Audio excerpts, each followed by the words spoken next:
How to use outfit codes in Roblox. Hello everyone, I am Bishaka and welcome to our channel. Now let's get right into the tutorial.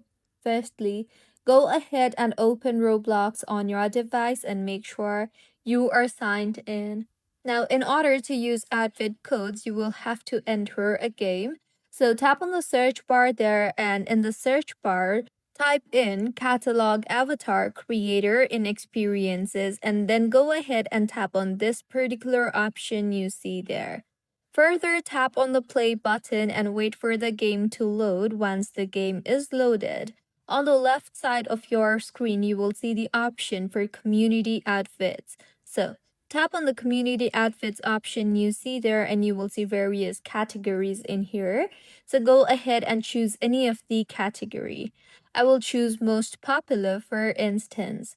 And now, in the interface that you will be led to, you will see the option for outfit code at the bottom. So tap on that and then go ahead and enter the code that you have.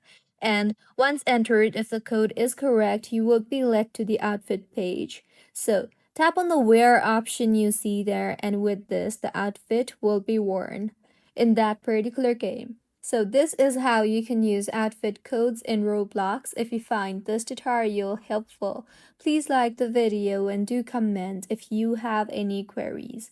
Also, do subscribe to our channel for more helpful tutorials like this. See you on the next one.